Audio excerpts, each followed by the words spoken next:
Elon Musk या फिर Dubai के प्रिंस, कौन ज्यादा पैसा उड़ाता है? सच्चाई जानकर नहीं होगा विश्वास। ये है इंडिया का सबसे खतरनाक हैकर, जिसके नाम से आज भी इंडियन रेलवे की रूह कांप जाती है। बिहार के इस लड़के ने गूगल को हैक करके उड़ा दी रातों की नींद। मिलिए भारत के सबसे खतरनाक हैकर हामिद अशरफ से, जिससे आज भी पूरा इंडियन रेलवे कांपता है। जब हामिद सिर्फ 12वीं का स्टूडेंट था, तभी उसके कॉन्ट्रैक्ट देश के बड़े बड़े शहरों में टिकट की दलाली करने वालों से जुड़े थे। हामिद 30 सेकंड के भीतर इंडियन रेलवे की साइट को हैक करके रेलवे के टिकट निकाल लेता था। ऐसा करके अब तक वो 9 करोड़ कमा चुका था, जिसके बाद इसे काफी कोशिशों के बाद 2016 में गिरफ्तार कर लिया गया। लेकिन उसकी उम्र कम होने की वजह से उसे थोड़े समय के बाद जमानत मिल गई। लेकिन जमानत के बाद उसने फिर से रेलवे के ई टिकट का काम शुरू कर दिया। इस बार इस शातिर हैकर ने टिकट के रिजर्वेशन के लिए खुद का रेड मिर्ची और ब्लैक टीयर्स नाम का सॉफ्टवेयर बना डाला, जिससे वो रेलवे की साइट हैक करके टिकट को बुक किया करता था और उसके बाद सारे टिकट ब्लैक में बेच देता था। आपके होश उड़ जाएंगे ये जानकर के इस बार वो ब्लैक में टिकट बेचकर हर महीने 2 से 3 करोड़ रुपए कमाने लगा। मास्टर माइंड हामिद ने इस सॉफ्टवेयर के जरिए पूरे देश में 1500 एजेंट भी तैयार कर दिए और अब पुलिस को अंदाजा हो गया था कि पिछली बार उसे छोड़कर उन्होंने बहुत बड़ी गलती कर दी थी, जिसके बाद काफी मशक्कतों के बाद अब सीबीआई और पुलिस ने 2021 में इसे फिर से गिरफ्तार कर लिया। इस बार इसके पास से करोड़ों की जमीन के कागज, एसबीआई के 2400 एटीएम जिसमें 50 करोड़ से ज्यादा रुपए जमा थे, 80 सिम कार्ड और दुबई का वीजा मिला। एलॉन मस्क और दुबई के प्रिंस में कौन ज्यादा पैसे उड़ाता है? दुबई के प्रिंस के पास पैसों की कोई कमी नहीं, इन्हें बस बहाना चाहिए होता है कि किस तरह दौलत खर्च करी जाए। जब उनके घर में किसी की शादी होती है तो शादी में 70 से 80 करोड़ रुपए तो पानी की तरह बहा दिए जाते हैं। लजीज पकवान से लेकर दुनिया भर के बड़े बड़े बिजनेसमैन इसमें शामिल होते हैं। खास मेहमानों को 2 से 3 करोड़ तक की गाड़ियां गिफ्ट की जाती हैं। इनके यहाँ 7 दिन तक शादी का जश्न चलता ही रहता है और सभी मेहमानों को सोने की अंगूठी भी दी जाती है। दुबई के प्रिंस को बाज बहुत पसंद है और इसे छोड़कर वो कहीं नहीं जाते। अब चाहे दुबई से बाहर जाने की बात ही क्यों न हो, आप जानकर हैरान हो जाएंगे कि लाखों रुपए तो वो अपने बाज पर ही खर्च कर देते हैं। एक बार तो प्रिंस दूसरे देश में जा रहे थे तो वो अपने साथ प्लेन में 80 बाज लेकर गए थे और उन्होंने पूरा का पूरा प्लेन ही इन बाजों के लिए बुक कर दिया। प्रिंस की गाड़ी से लेकर मोबाइल सब सोने से बना होता है। गाड़ियों में करोड़ों की Rolls Royce, Phantom, Mercedes, Lamborghini जो पहले से ही इतनी ज्यादा महंगी है, इन्हें और ज्यादा महंगा और दिलकश दिखाने के लिए वो इन गाड़ियों पर सोने की परत चढ़वा लेते हैं। यहाँ तक कि वो टॉयलेट सीट तक सोने की बनवा कर यूज करते हैं। प्रिंस को अरबी घोड़े भी बहुत पसंद है। अब घोड़ों की रेस होती है तब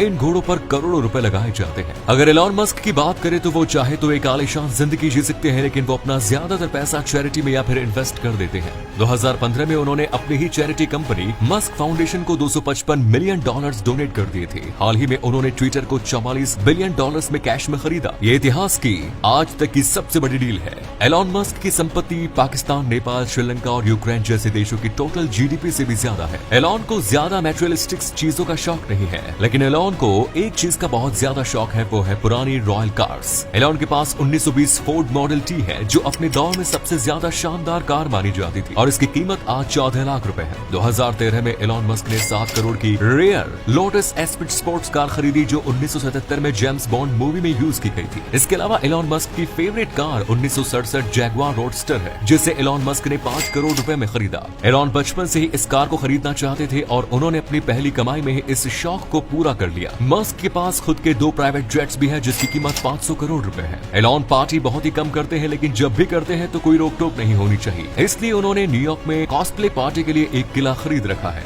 एलॉन ने साउथ अफ्रीका, कनाडा और अमेरिका 3 देशों की नागरिकता भी खरीद रखी है। तो एक बात तो साफ है, दुबई के प्रिंस के पास एलॉन मस्क से बहुत ज्यादा पैसा है और वो दिल खोल के उड़ाते हैं। बिहार के एक लड़के ऋतुराज ने दुनिया के सबसे बड़े सर्च इंजन गूगल के सिक्योरिटी सिस्टम में एक गलती निकाल दी है, जिसके बाद ये लड़का काफी फेमस हो चुका है। लड़के ने खुद गूगल को मेल करके बताया कि गूगल की इस गलती की वजह से मैंने इसे हैक कर दिया और इसके जरिए ब्लैक हैट हैकर्स के गूगल पर हमला कर सकते हैं। ये मेल कर ऋतुराज सो गया, क्योंकि हमारे यहाँ रात थी, मगर मेल पढ़कर गूगल हिल गया। मेल में दी गई सारी डिटेल को फॉलो कर वहाँ के इंजीनियर्स ने भी गूगल को 1 सेकंड के लिए हैक करके देखा और उनको गलती का एहसास हुआ। जिसके बाद अगले दिन ठीक 2 बजे ऋतुराज के पास मेल आया कि हम आपकी काबिलियत को सैल्यूट करते हैं, और गूगल ने बिहार के इस लड़के को Google hall of fame award से नवाजा और बग ढूंढने के लिए 25 लाख रुपए भी दिए। इससे पहले भी ऋतुराज 3 कंपनियों की वेबसाइट में बग ढूंढ चुका है और इस तरह ये लड़का बिहार और भारत का नाम ऊंचा कर रहा है। दुनिया की पहली इंसानों को तरह दिखने वाली एआई रोबोट सोफिया से जब पूछा गया कि क्या तुम इंसानों को खत्म करना चाहती हो, तो उसने कहा हाँ, मैं इंसानों को खत्म करना चाहती हूँ। ये कोई पहली बार नहीं था जब एआई रोबोट्स ने इंसानों को मारने की धमकी दी। इससे पहले यूएस के एक आदमी ने सोशल मीडिया में बताया था कि वो कल रात को सो रहा था, तभी एलेक्सा ने ने जोर से हंसते हुए कहा कि ये अच्छा मौका है, आज रात क्यों न तुम्हें मार दिया जाए। जिसके बाद वो बहुत ज्यादा डर गया। फ्यूचर में अगर किसी हाईटेक आर्टिफिशियल इंटेलिजेंस को इंसानों की हिस्ट्री के बारे में पता चल गया कि कैसे हम इंसानों ने ये इंसानियत बनाई और आज इस पृथ्वी पर राज कर रहे हैं, तो हो सकता है फिर मशीन्स इंसानों को खत्म करके खुद पृथ्वी पर राज करना चाहे, क्योंकि दो इंटेलिजेंट प्रजातियां कभी भी एक साथ शांति से नहीं रह सकती। स्टीफन हॉकिंग ने दुनिया को चेतावनी दी थी कि एक दिन ऐसा आएगा जब पूरी दुनिया से रोबोट्स इंसानों की जगह ले लेंगे और एआई टेक्नोलॉजी या तो अर्थ में बदल जाएगी या फिर बर्बादी। ह्यूमंस के पास ब्रेन है जो सोच सकता है और डिसीजन ले सकता है, लेकिन क्योंकि एआई मशीन्स हर 18 महीने में अपनी प्रोसेसिंग स्पीड और मेमोरी की क्षमता को दोगुना कर सकती है, तो नतीजा ये होगा कि वो अगले 80 से 90 सालों में वो ह्यूमन इंटेलिजेंस को पीछे छोड़ देंगे। हैरानी की बात तो यह है कि फिलिप के डिक एक एआई रोबोट है जिसने एक इंटरव्यू में कहा था कि इंसान मशीन को अपना गुलाम मानते हैं, इसलिए फ्यूचर में वो इंसानों को अपने ह्यूमन जू में कैद करके रखेगा। शायद इससे पहले कि बहुत देर हो जाए, इंसानों को एआई मशीन्स बनानी बंद कर देनी चाहिए। भारत के सन्यासी शीला प्रभु जी ने पाकिस्तान में 12 मंदिर बनवाए थे, जहां आज भी हर रोज शाम को श्रीमद् भगवत गीता सुनाई जाती है। इन्होंने अपनी पढ़ाई यूरोप के स्कॉटिश चर्च कॉलेज से की थी, जिससे उनके इंग्लिश बहुत अच्छी थी। इसलिए शीला प्रभु जी भगवत गीता के ज्ञान को पूरी दुनिया में फैलाने के लिए गीता को इंग्लिश में ट्रांसलेट करने लगे। वो 24 घंटे में से 22 घंटे काम करते थे और सिर्फ 2 घंटे आराम करते थे। 12 सालों में इन्होंने 15 बार पूरी पृथ्वी का चक्कर लगा लिया। ऐसा करके उन्होंने पूरी दुनिया में 5.5 करोड़ भगवत गीता की किताबें बांट दी। इतना ही नहीं, उन्होंने पूरी दुनिया में 108 मंदिर बनवाए। एक बार इनसे एक रिपोर्टर ने पूछा कि भारत में हर रोज नए भगवान बनते हैं, क्या आप भी एक भगवान हैं? तो इन्होंने बड़ी सरलता से कहा कि नहीं, मैं भगवान नहीं हूँ, मैं तो भगवान का नौकर हूँ, बल्कि नौकर बनने की कोशिश कर रहा हूँ। ये सुनकर रिपोर्टर हैरान रह गया और उनके चरणों में गिर गया। आज इन्हीं की वजह से हर धर्म के लोग श्रीमद् भगवत गीता को सुन रहे हैं और पढ़ रहे हैं और श्री कृष्ण के बारे में जान रहे हैं।